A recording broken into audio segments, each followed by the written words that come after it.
ಅದರಲ್ಲಿ ವಿಕ್ರಮ್ ಗೌಡ ಹತ್ಯೆ ಆದ ಬಳಿಕ ಎನ್ಕೌಂಟರ್ ಆದ ಬಳಿಕ ಉಳಿದಂತಹ ನಕ್ಸಲರು ಕೂಡ ಶರಣಾಗ್ತಾರಾ ಅನ್ನುವಂಥ ಪ್ರಶ್ನೆ ಇತ್ತು. ಹೌದು ಅಂತ ಇದೆ ಮೂಲಗಳು. ಇವತ್ತು ಶರಣಾಗ್ತಾರೆ. ಹೇಗಿರುತ್ತೆ ಆ ಪ್ರಕ್ರಿಯೆ ಎಲ್ಲದರ ಕುರಿತು ಒಂದು ರಿಪೋರ್ಟ್ ಇದೆ, ಬನ್ನಿ ನೋಡ್ಕೊಂಡು ಬರೋಣ.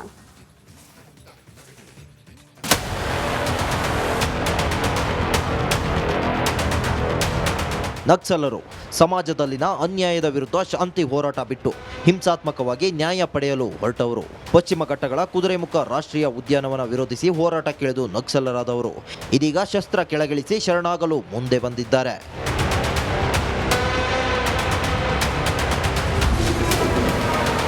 ಕಾಡಿನಿಂದ ನಾಡಿನತ್ತ 6 ಕೆಂಪು ಉಗ್ರರ ಹೆಜ್ಜೆ. ಬಂದೂಕು ಉತ್ತರ ಸಿಗದೆ ಮುಖ್ಯವಾಹಿನಿಗೆ. ಕುದುರೆಮುಖ ರಾಷ್ಟ್ರೀಯ ಉದ್ಯಾನವನ ವಿರೋಧಿಸಿ ಅಂದು ಈ ಭಾಗದಲ್ಲಿದ್ದ ಹಲವರು ಬಂದೂಕಿನ ಮೂಲಕ ಹೋರಾಟಕ್ಕಿಳಿದಿದ್ರು. 2 ದಶಕಗಳ ಹೋರಾಟಕ್ಕೆ ಅಂತ್ಯವಾಡಲು 6 ಜನ ನಕ್ಸಲರು ಮುಂದಾಗಿದ್ದಾರೆ. ತಮ್ಮ ನಾಯಕ ವಿಕ್ರಮ್ ಗೌಡ ಎನ್ಕೌಂಟರ್ನಿಂದ ಭಯಭೀತರಾಗಿದ್ದಾರೆ. ಒಂದೇ ಒಂದು ಎನ್ಕೌಂಟರ್ ಮೂಲಕ ಪೊಲೀಸರು ಕಾಡಲ್ಲಿ ಕೆಂಪು ಉಗ್ರರ ಸದ್ದಡಗಿಸಿದ್ದಾರೆ. ಹೀಗಾಗಿ ಇಂದು ಇನ್ನುಳಿದ 6 ಜನ ನಕ್ಸಲರು ಶರಣಾಗುತ್ತಿದ್ದಾರೆ. ಈ ಮೂಲಕ ಬಹುತೇಕ ಕಾಫಿನಾಡು ಕಾಡಲ್ಲಿ ನಕ್ಸಲರ ಯುಗಾಂತ್ಯವಾದಂತಿದೆ.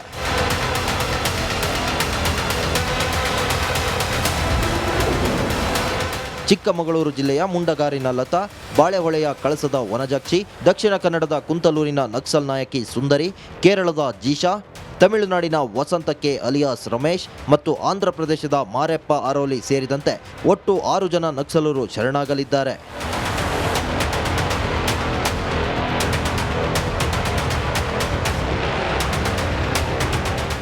ಸರ್ಕಾರ ಕೂಡ ಈಡೇರಿಸುತ್ತೆ ಅನ್ನುವಂಥ ನಮಗೆ ಭರವಸೆಯೊಂದಿಗೆ ನಾವು ಸರ್ಕಾರ ಮತ್ತು ಇಲ್ಲಿರುವಂಥ ಏನು ಎಲ್ಲ ಶ್ರಮ ಹಾಕಿದವರು ಎಲ್ಲರೂ ಮತ್ತು ಕಮಿಟಿಗಳ ಎಲ್ಲ ಮೆಂಬರ್ಸು ಕೂಡ 2 ಸಮಿತಿಯ ಮೆಂಬರ್ಸು ಕೂಡ ಏನು ಇವಾಗ ಎಲ್ಲ ರೀತಿಯ ಶ್ರಮಗಳನ್ನು ಹಾಕಿ ನಮ್ಮನ್ನು ಒಂದು ಮುಖ್ಯವಾಹಿನಿಗೆ ತಗೊಂಬಂದು ನಾವು ಅಲ್ಲಿ ಏನು ಪ್ರಜಾತಾಂತ್ರಿಕವಾಗಿ ಮತ್ತು ಸಂವಿಧಾನಾತ್ಮಕವಾಗಿ ಏನು ಹೋರಾಟ ಮಾಡಬೇಕು ಅಂತೇಳಿ ಏನು ಬಯಸ್ತಿದ್ದಾರೋ ಕಮಿಟಿಯವರು, ಅದೇ ರೀತಿಲಿ ನಾವು ಜನರ ಪರವಾಗಿ ನಾವು ಕೊನೆ ತನಕ ನಿಲ್ತೀವಿ. ಜನರಿಗಾಗಿ ಹೋರಾಟ ಮಾಡಲಿಕ್ಕೆ ಯಾವುದೇ ರೀತಿ ನಾವು ಹಿಂಜರಿಯಲ್ಲ. ನಮ್ಮ ಕ್ರಾಂತಿಕಾರಿ ಶುಭಾಶಯನ ಹೇಳ್ತಾ ಮತ್ತು ನಾಳೆ ನಿಮ್ಮೆಲ್ಲರನ್ನೂ ಭೇಟಿ ಮಾಡೋಕ್ಕೆ ನಾವೆಲ್ಲ ನಮ್ಮ ಕಾಮಿಡ್ಸು ನಿರೀಕ್ಷೆ ಮಾಡ್ತೀವಿ ಅಂತ ಹೇಳಿ.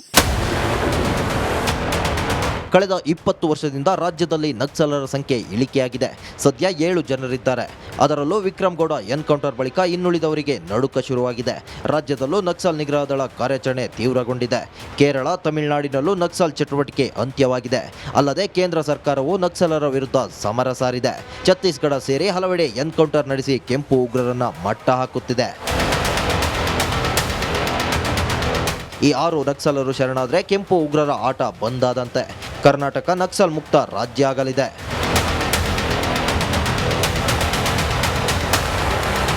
ಚೇತನ್ ಪದ್ಮಸಾಲಿ, ರಿಪಬ್ಲಿಕ್ ಕನ್ನಡ, ಚಿಕ್ಕಮಗಳೂರು. ಈ ಬಗ್ಗೆ ಮತ್ತಷ್ಟು ಡೀಟೇಲ್ಸ್ ಅನ್ನ ಕೊಡೋದಕ್ಕೆ ನಮ್ಮ ಪ್ರತಿನಿಧಿ ನಾಗರಾಜ್ ಅಪ್ಪಸಂದ್ರ ನೇರ ಸಂಪರ್ಕದಲ್ಲಿ ಜಾಯಿನ್ ಆಗ್ತಿದ್ದಾರೆ. ನಾಗರಾಜ್, ಈಗ ಜನಸಾಮಾನ್ಯರಿಗೆ ಒಂದು ಕುತೂಹಲ, ನಕ್ಸಲರು ಬಂದು ಮುಖ್ಯವಾಹಿನಿಗೆ ಬರ್ತಾರೆ, ಶರಣಾಗ್ತಿದ್ದಾರೆ ಅನ್ನೋದು ಒಂದು ಸಂತಸದ ವಿಷಯ. ಕಾರಣ ಆ ಮೂಲಕ ನಕ್ಸಲೈಟ್ ಚಟುವಟಿಕೆಗಳು ಎಲ್ಲವೂ ಕೂಡ ಮುಕ್ತಾಯ ಆಗ್ಬಿಡುತ್ತೆ, ಯುಗಾಂತ್ಯ ಆಗ್ಬಿಡುತ್ತೆ ಅನ್ನುವಂಥ ಖುಷಿ. ಬಟ್ ಹೇಗಿರುತ್ತೆ ಆ ಪ್ರಕ್ರಿಯೆ? ಬಂದ ತಕ್ಷಣ ಸಹಜ ಜೀವನ ಮಾಡೋದಕ್ಕೆ ಸಾಧ್ಯನಾ? ಅವ್ರ ಮೇಲೆ ಹಲವು ಪ್ರಕರಣಗಳಿದೆ. ಹೇಗಿರುತ್ತೆ ತನಿಖೆ?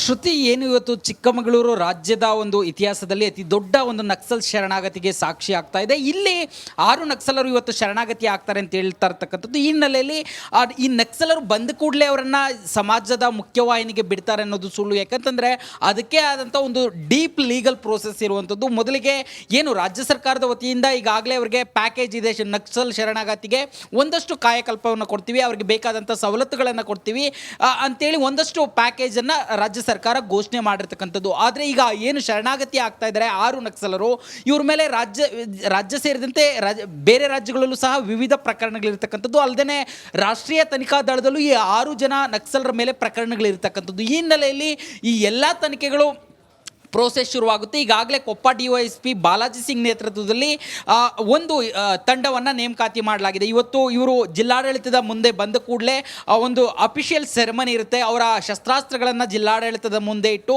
ನಾವು ನಕ್ಸಲರಾಗಿ ಶರಣಾಗತಿ ಆಗ್ತಾ ಇದ್ದೀವಿ, ನಾವು ಸಮಾಜದ ಮುಖ್ಯವಾಹಿನಿಗೆ ಬರಲಿಕ್ಕೆ ಪ್ರಯತ್ನಿಸ್ತಾ ಇದ್ದೀವಿ ಅಂತೇಳಿ ಅವರ ಶಸ್ತ್ರಾಸ್ತ್ರಗಳನ್ನು ಅಲ್ಲಿ ಪ್ರೆಸೆಂಟ್ ಮಾಡ್ತಾರೆ. ಅದಾದ ಬಳಿಕ ಏನು ಇವರ ಒಂದು ಡಾಕ್ಯುಮೆಂಟೇಷನ್ ನಡೆಯುವಂಥ ಪ್ರಕ್ರಿಯೆಯನ್ನು ಈ ಒಂದು DOSP ನೇತೃತ್ವದಲ್ಲಿ ರಚನೆ ಆಗಿರುವಂಥ ತಂಡ ಮಾಡುವಂಥದ್ದು ಇರ್ತಕ್ಕಂಥದ್ದು. ಇವರು ಪ್ರಮುಖವಾಗಿ ಅವರ ಬಯೋಮೆಟ್ರಿಕ್ಗಳನ್ನು ಸಂಗ್ರಹಿಸ್ತಾರೆ ಮತ್ತು ಇವರು ಶರಣಾಗ್ತಾ ಇರತಕ್ಕಂಥ ನಕ್ಸಲರು ಇವರೇನಾ ಅಥವಾ ಇವ್ರ ಮೇಲೆ ದಾಖಲಾಗಿರ್ತಕ್ಕಂಥ ಕೇಸ್ಗಳನ್ನು ಹೊರತುಪಡಿಸಿ ಈ ಹಿಂದೆ ಬೇರೆ ಯಾವುದಾದ್ರೂ ಕೇಸ್ಗಳಲ್ಲಿ ಇವರ ಫಿಂಗರ್ ಪ್ರಿಂಟ್ ಅಥವಾ ಇವರ ಚಹರೆಗಳು ಇವರಿಗೆ ಸಂಬಂಧಿಸಿದಂಥ ಸಾಕ್ಷಿಗಳಿದಾವ, ಈ ಎಲ್ಲವನ್ನು ಕೂಲಂಕುಷವಾಗಿ ಪರಿಶೀಲನೆ ಮಾಡಲಾಗುತ್ತೆ. ಜೊತೆಗೆ ಏನು ರಾಷ್ಟ್ರೀಯ ತನಿಖಾ ದಳದಲ್ಲಿ ಇವ್ರ ಮೇಲೆ ಪ್ರಕರಣಗಳಿದಾವೆ, ಅದಕ್ಕೆ ಸಂಬಂಧಿಸಿದಂತೆ NIA ಅಧಿಕಾರಿಗಳು ಸಹ ಇವರನ್ನು ವಿಚಾರಣೆ ಮಾಡುವಂಥದ್ದು. ಈ ಎಲ್ಲ ಪ್ರೋಸೆಸ್ ಮುಗಿದ ಮೇಲೆ ಇವರು ಸಮಾಜದ ಮುಖ್ಯವಾಹಿನಿಗೆ ಬರುವ ಸಾಧ್ಯತೆಗಳು ಇರತಕ್ಕಂಥದ್ದು. ಶ್ರುತಿ. ಓಕೆ ನಾಗರಾಜ್, ಧನ್ಯವಾದಗಳು ತಮ್ಮೆಲ್ಲ ಮಾಹಿತಿಗೆ.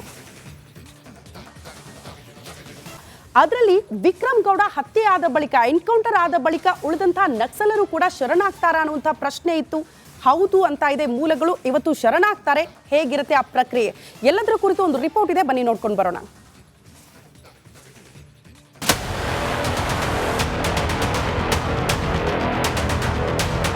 ನಕ್ಸಲರು ಸಮಾಜದಲ್ಲಿನ ಅನ್ಯಾಯದ ವಿರುದ್ಧ ಶಾಂತಿ ಹೋರಾಟ ಬಿಟ್ಟು ಹಿಂಸಾತ್ಮಕವಾಗಿ ನ್ಯಾಯ ಪಡೆಯಲು ಹೊರಟವರು. ಪಶ್ಚಿಮ ಘಟ್ಟಗಳ ಕುದುರೆಮುಖ ರಾಷ್ಟ್ರೀಯ ಉದ್ಯಾನವನ ವಿರೋಧಿಸಿ ಹೋರಾಟಕ್ಕಿಳಿದು ನಕ್ಸಲರಾದವರು ಇದೀಗ ಶಸ್ತ್ರ ಕೆಳಗಿಳಿಸಿ ಶರಣಾಗಲು ಮುಂದೆ ಬಂದಿದ್ದಾರೆ.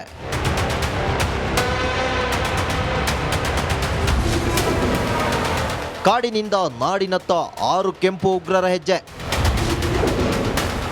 ಬಂದೂಕು ಉತ್ತರ ಸಿಗದೆ ಮುಖ್ಯವಾಹಿನಿಗೆ. ಕುದುರೆಮುಖ ರಾಷ್ಟ್ರೀಯ ಉದ್ಯಾನವನ ವಿರೋಧಿಸಿ ಅಂದು ಈ ಭಾಗದಲ್ಲಿದ್ದ ಹಲವರು ಬಂದೂಕಿನ ಮೂಲಕ ಹೋರಾಟಕ್ಕಿಳಿದಿದ್ರು. 2 ದಶಕಗಳ ಹೋರಾಟಕ್ಕೆ ಅಂತ್ಯವಾಡಲು 6 ಜನ ನಕ್ಸಲರು ಮುಂದಾಗಿದ್ದಾರೆ. ತಮ್ಮ ನಾಯಕ ವಿಕ್ರಮ್ ಗೌಡ ಎನ್ಕೌಂಟರ್ನಿಂದ ಭಯಭೀತರಾಗಿದ್ದಾರೆ. ಒಂದೇ ಒಂದು ಎನ್ಕೌಂಟರ್ ಮೂಲಕ ಪೊಲೀಸರು ಕಾಡಲ್ಲಿ ಕೆಂಪು ಉಗ್ರರ ಸದ್ದಡಗಿಸಿದ್ದಾರೆ. ಹೀಗಾಗಿ ಇಂದು ಇನ್ನುಳಿದ 6 ಜನ ನಕ್ಸಲರು ಶರಣಾಗುತ್ತಿದ್ದಾರೆ. ಈ ಮೂಲಕ ಬಹುತೇಕ ಕಾಫಿನಾಡು ಕಾಡಲ್ಲಿ ನಕ್ಸಲರ ಯುಗಾಂತ್ಯವಾದಂತಿದೆ.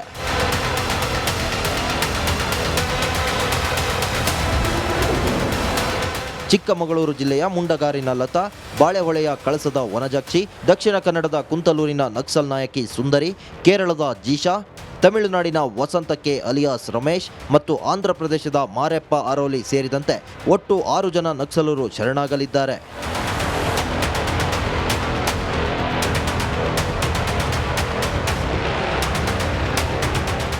ಸರ್ಕಾರ ಕೂಡ ಈಡೇರಿಸುತ್ತೆ ಅನ್ನುವಂಥ ನಮಗೆ ಭರವಸೆಯೊಂದಿಗೆ ನಾವು ಸರ್ಕಾರ ಮತ್ತು ಇಲ್ಲಿರುವಂಥ ಏನು ಎಲ್ಲ ಶ್ರಮ ಹಾಕಿದವರು ಎಲ್ಲರೂ ಮತ್ತು ಕಮಿಟಿಗಳ ಎಲ್ಲ ಮೆಂಬರ್ಸು ಕೂಡ 2 ಸಮಿತಿಯ ಮೆಂಬರ್ಸು ಕೂಡ ಏನು ಇವಾಗ ಎಲ್ಲ ರೀತಿಯ ಶ್ರಮಗಳನ್ನು ಹಾಕಿ ನಮ್ಮನ್ನು ಒಂದು ಮುಖ್ಯವಾಹಿನಿಗೆ ತಗೊಂಬಂದು ನಾವು ಅಲ್ಲಿ ಏನು ಪ್ರಜಾತಾಂತ್ರಿಕವಾಗಿ ಮತ್ತು ಸಂವಿಧಾನಾತ್ಮಕವಾಗಿ ಏನು ಹೋರಾಟ ಮಾಡಬೇಕು ಅಂತೇಳಿ ಏನು ಬಯಸ್ತಿದ್ದಾರೋ ಕಮಿಟಿಯವರು, ಅದೇ ರೀತಿಲಿ ನಾವು ಜನರ ಪರವಾಗಿ ನಾವು ಕೊನೆ ತನಕ ನಿಲ್ತೀವಿ. ಜನರಿಗಾಗಿ ಹೋರಾಟ ಮಾಡಲಿಕ್ಕೆ ಯಾವುದೇ ರೀತಿ ನಾವು ಹಿಂಜರಿಯಲ್ಲ. ನಮ್ಮ ಕ್ರಾಂತಿಕಾರಿ ಶುಭಾಶಯನ ಹೇಳ್ತಾ ಮತ್ತು ನಾಳೆ ನಿಮ್ಮೆಲ್ಲರನ್ನೂ ಭೇಟಿ ಮಾಡೋಕ್ಕೆ ನಾವೆಲ್ಲ ನಮ್ಮ ಕಾಮಿಡ್ಸು ನಿರೀಕ್ಷೆ ಮಾಡ್ತೀವಿ ಅಂತ ಹೇಳಿ. ಕಳೆದ 20 ವರ್ಷದಿಂದ ರಾಜ್ಯದಲ್ಲಿ ನಕ್ಸಲರ ಸಂಖ್ಯೆ ಇಳಿಕೆಯಾಗಿದೆ. ಸದ್ಯ 7 ಜನರಿದ್ದಾರೆ. ಅದರಲ್ಲೂ ವಿಕ್ರಮ್ ಗೌಡ ಎನ್ಕೌಂಟರ್ ಬಳಿಕ ಇನ್ನುಳಿದವರಿಗೆ ನಡುಕ ಶುರುವಾಗಿದೆ. ರಾಜ್ಯದಲ್ಲೂ ನಕ್ಸಲ್ ನಿಗ್ರಹ ದಳ ಕಾರ್ಯಾಚರಣೆ ತೀವ್ರಗೊಂಡಿದೆ. ಕೇರಳ, ತಮಿಳುನಾಡಿನಲ್ಲೂ ನಕ್ಸಲ್ ಚಟುವಟಿಕೆ ಅಂತ್ಯವಾಗಿದೆ. ಅಲ್ಲದೆ ಕೇಂದ್ರ ಸರ್ಕಾರವು ನಕ್ಸಲರ ವಿರುದ್ಧ ಸಮರ ಸಾರಿದೆ. ಛತ್ತೀಸ್ಗಢ ಸೇರಿ ಹಲವೆಡೆ ಎನ್ಕೌಂಟರ್ ನಡೆಸಿ ಕೆಂಪು ಉಗ್ರರನ್ನ ಮಟ್ಟ ಹಾಕುತ್ತಿದೆ. ಈ 6 ನಕ್ಸಲರು ಶರಣಾದರೆ ಕೆಂಪು ಉಗ್ರರ ಆಟ ಬಂದಾದಂತೆ. ಕರ್ನಾಟಕ ನಕ್ಸಲ್ ಮುಕ್ತ ರಾಜ್ಯ ಆಗಲಿದೆ.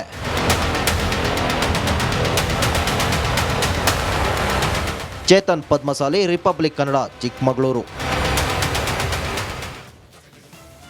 ಈ ಬಗ್ಗೆ ಮತ್ತಷ್ಟು ಡೀಟೇಲ್ಸ್ ಅನ್ನ ಕೊಡೋದಕ್ಕೆ ನಮ್ಮ ಪ್ರತಿನಿಧಿ ನಾಗರಾಜ್ ಅಪ್ಪಸಂದ್ರ ನೇರ ಸಂಪರ್ಕದಲ್ಲಿ ಜಾಯಿನ್ ಆಗ್ತಿದ್ದಾರೆ. ನಾಗರಾಜ್, ಈಗ ಜನಸಾಮಾನ್ಯರಿಗೆ ಒಂದು ಕುತೂಹಲ, ನಕ್ಸಲರು ಬಂದು ಮುಖ್ಯವಾಹಿನಿಗೆ ಬರ್ತಾರೆ, ಶರಣಾಗ್ತಿದ್ದಾರೆ ಅನ್ನೋದು ಒಂದು ಸಂತಸದ ವಿಷಯ. ಕಾರಣ ಆ ಮೂಲಕ ನಕ್ಸಲೈಟ್ ಚಟುವಟಿಕೆಗಳು ಎಲ್ಲವೂ ಕೂಡ ಮುಕ್ತಾಯ ಆಗ್ಬಿಡುತ್ತೆ, ಯುಗಾಂತ್ಯ ಆಗ್ಬಿಡುತ್ತೆ ಅನ್ನುವಂಥ ಖುಷಿ. ಬಟ್ ಹೇಗಿರುತ್ತೆ ಆ ಪ್ರಕ್ರಿಯೆ? ಬಂದ ತಕ್ಷಣ ಸಹಜ ಜೀವನ ಮಾಡೋದಕ್ಕೆ ಸಾಧ್ಯನಾ? ಅವ್ರ ಮೇಲೆ ಹಲವು ಪ್ರಕರಣಗಳಿದೆ. ಹೇಗಿರುತ್ತೆ ತನಿಖೆ? ಶ್ರುತಿ, ಏನು ಇವತ್ತು ಚಿಕ್ಕಮಗಳೂರು ರಾಜ್ಯದ ಒಂದು ಇತಿಹಾಸದಲ್ಲಿ ಅತಿ ದೊಡ್ಡ ಒಂದು ನಕ್ಸಲ್ ಶರಣಾಗತಿಗೆ ಸಾಕ್ಷಿ ಆಗ್ತಾ ಇದೆ. ಇಲ್ಲಿ 6 ನಕ್ಸಲರು ಇವತ್ತು ಶರಣಾಗತಿ ಆಗ್ತಾರೆ ಅಂತ ಹೇಳ್ತಾ ಇರ್ತಕ್ಕಂಥದ್ದು. ಈ ಹಿನ್ನೆಲೆಯಲ್ಲಿ ಈ ನಕ್ಸಲರು ಬಂದ ಕೂಡಲೇ ಅವರನ್ನು ಸಮಾಜದ ಮುಖ್ಯವಾಹಿನಿಗೆ ಬಿಡ್ತಾರೆ ಅನ್ನೋದು ಸುಳ್ಳು. ಯಾಕಂತಂದರೆ ಅದಕ್ಕೆ ಆದಂಥ ಒಂದು ಡೀಪ್ ಲೀಗಲ್ ಪ್ರೋಸೆಸ್ ಇರುವಂಥದ್ದು. ಮೊದಲಿಗೆ ಏನು ರಾಜ್ಯ ಸರ್ಕಾರದ ವತಿಯಿಂದ ಈಗಾಗಲೇ ಅವರಿಗೆ ಪ್ಯಾಕೇಜ್ ಇದೆ. ನಕ್ಸಲ್ ಶರಣಾಗತಿಗೆ ಒಂದಷ್ಟು ಕಾಯಕಲ್ಪವನ್ನು ಕೊಡ್ತೀವಿ, ಅವರಿಗೆ ಬೇಕಾದಂಥ ಸವಲತ್ತುಗಳನ್ನು ಕೊಡ್ತೀವಿ ಅಂತೇಳಿ ಒಂದಷ್ಟು ಪ್ಯಾಕೇಜನ್ನು ರಾಜ್ಯ ರಾಜ್ಯ ಸರ್ಕಾರ ಘೋಷಣೆ ಮಾಡಿರ್ತಕ್ಕಂಥದ್ದು. ಆದರೆ ಈಗ ಏನು ಶರಣಾಗತಿ ಆಗ್ತಾ ಇದ್ದಾರೆ 6 ನಕ್ಸಲರು, ಇವ್ರ ಮೇಲೆ ರಾಜ್ಯ ಸೇರಿದಂತೆ ಬೇರೆ ರಾಜ್ಯಗಳಲ್ಲೂ ಸಹ ವಿವಿಧ ಪ್ರಕರಣಗಳಿರ್ತಕ್ಕಂಥದ್ದು. ಅಲ್ಲದೆ ರಾಷ್ಟ್ರೀಯ ತನಿಖಾ ದಳದಲ್ಲೂ ಈ 6 ಜನ ನಕ್ಸಲರ ಮೇಲೆ ಪ್ರಕರಣಗಳಿರ್ತಕ್ಕಂಥದ್ದು. ಈ ಹಿನ್ನೆಲೆಯಲ್ಲಿ ಈ ಎಲ್ಲ ತನಿಖೆಗಳು ಪ್ರೋಸೆಸ್ ಶುರುವಾಗುತ್ತೆ. ಈಗಾಗಲೇ ಕೊಪ್ಪ DYSP ಬಾಲಾಜಿ ಸಿಂಗ್ ನೇತೃತ್ವದಲ್ಲಿ ಒಂದು ತಂಡವನ್ನು ನೇಮಕಾತಿ ಮಾಡಲಾಗಿದೆ. ಇವತ್ತು ಇವರು ಜಿಲ್ಲಾಡಳಿತದ ಮುಂದೆ ಬಂದ ಕೂಡಲೇ ಒಂದು ಅಫಿಷಿಯಲ್ ಸೆರೆಮನಿ ಇರುತ್ತೆ. ಅವರ ಶಸ್ತ್ರಾಸ್ತ್ರಗಳನ್ನು ಜಿಲ್ಲಾಡಳಿತದ ಮುಂದೆ ಇಟ್ಟು ನಾವು ನಕ್ಸಲರಾಗಿ ಶರಣಾಗತಿ ಆಗ್ತಾ ಇದ್ದೀವಿ, ನಾವು ಸಮಾಜದ ಮುಖ್ಯವಾಹಿನಿಗೆ ಬರಲಿಕ್ಕೆ ಪ್ರಯತ್ನಿಸ್ತಾ ಇದ್ದೀವಿ ಅಂತೇಳಿ ಅವರ ಶಸ್ತ್ರಾಸ್ತ್ರಗಳನ್ನು ಅಲ್ಲಿ ಪ್ರೆಸೆಂಟ್ ಮಾಡ್ತಾರೆ. ಅದಾದ ಬಳಿಕ ಏನು ಇವರ ಒಂದು ಡಾಕ್ಯುಮೆಂಟೇಷನ್ ನಡೆಯುವಂಥ ಪ್ರಕ್ರಿಯೆಯನ್ನು ಈ ಒಂದು DYSP ನೇತೃತ್ವದಲ್ಲಿ ರಚನೆ ಆಗಿರುವಂಥ ತಂಡ ಮಾಡುವಂಥ ಇವರು ಪ್ರಮುಖವಾಗಿ ಅವರ ಬಯೋಮೆಟ್ರಿಕ್ಗಳನ್ನು ಸಂಗ್ರಹಿಸ್ತಾರೆ. ಮತ್ತು ಇವರು ಶರಣಾಗ್ತಾ ಇರತಕ್ಕಂಥ ನಕ್ಸಲರು ಇವರೇನಾ ಅಥವಾ ಇವ್ರ ಮೇಲೆ ದಾಖಲಾಗಿರ್ತಕ್ಕಂಥ ಕೇಸ್ಗಳನ್ನು ಹೊರತುಪಡಿಸಿ ಈ ಹಿಂದೆ ಬೇರೆ ಯಾವುದಾದ್ರೂ ಕೇಸ್ಗಳಲ್ಲಿ ಇವರ ಫಿಂಗರ್ ಪ್ರಿಂಟ್ ಅಥವಾ ಇವರ ಚಹರೆಗಳು ಇವರಿಗೆ ಸಂಬಂಧಿಸಿದಂಥ ಸಾಕ್ಷಿಗಳಿದಾವ, ಈ ಎಲ್ಲವನ್ನು ಕೂಲಂಕುಷವಾಗಿ ಪರಿಶೀಲನೆ ಮಾಡಲಾಗುತ್ತೆ.